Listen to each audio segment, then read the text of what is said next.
ఎప్పుడు చూశాను. నేను ఎన్నికల్లో రాకపోయినా పెద్ద మెజార్టీతో మీరు గెలిపిస్తూనే వస్తున్నారు. మొన్నటి వరకు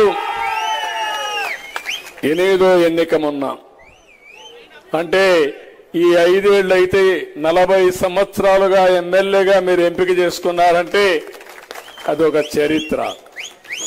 మీకు ఒకటే నేను విజ్ఞప్తి చేసేది, 5 ఏళ్ళు ఈ యొక్క కుప్పంలో కూడా అరాచకాలు జరిగాయి, అన్యాయాలు చేశారు, మొత్తం దోపిడీ చేశారు, విధ్వంసం చేశారు. నేను ఇప్పుడు ఒకటే వార్నింగ్ ఇస్తున్నా, మన నియోజకవర్గంలో ఎవరైనా తోక తిప్పితే తోక కట్ చేస్తా, ఎవరిని కూడా వదిలిపెట్టను. ప్రశాంతతకు మారు పేరు కుప్పం నియోజకవర్గం, అభివృద్ధికి మారు పేరుగా తయారు కావాలి, భారతదేశానికి ఒక ఆదర్శంగా తయారు కావాలి. అలాంటి మంచి కార్యక్రమాలు చేయడానికి మేము సిద్ధంగా ఉన్నప్పుడు మీకు చేతనైతే సహకరించండి, లేకుంటే ఇంట్లో పడుకోండి. కానీ మేము యజ్ఞమారిగా చేస్తామంటే రాక్షసుల మారిగా వచ్చి అడ్డుపడాలంటే మాత్రం తాట తీస్తాం తప్ప వదిలిపెట్టమని కూడా హెచ్చరిస్తున్నా. మీరు కూడా మంచి చెడుల్ని విశ్లేషణ చేయండి, మంచిని ఆలోచించండి, మంచిని ప్రోత్సహించండి. ఆ మంచి మిమ్మల్ని కాపాడుతుంది. అట్లా కాకుండా చెడు వ్యక్తులకు సహకరించి మనకు అన్యాయం జరిగిన తర్వాత, మన భూమి కబ్జా చేసిన తర్వాత నా భూమి పోయిందని ఊరూరు తిరిగితే జరిగిన నష్టం చాలా కష్టం అవుతుంది మళ్ళీ కరెక్ట్ చేయాలంటే. ఇప్పటికే చేశారు కాబట్టి ఇబ్బందులు వచ్చాయి, అందుకనే 11 సీట్లు పడిపోయారు.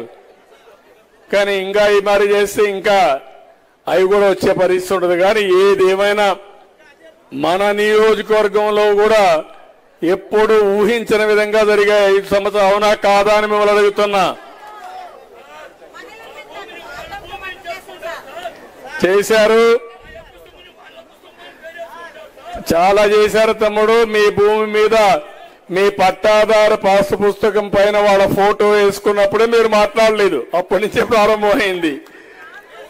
అదే మాదిరిగా మీ భూమిని 22A కింద పెట్టేశారు, అంటే 22A అంటే గవర్నమెంట్ భూమి కింద. మీరు ఒప్పుకుంటే మళ్ళా మీ భూమి అవుతుంది, వాళ్ళు కబ్జా చేస్తారు. ఒప్పుకోకపోతే గవర్నమెంట్ భూమి అయిపోతుంది. చాలా చేశారు, అన్ని కరెక్ట్ చేస్తున్నాం.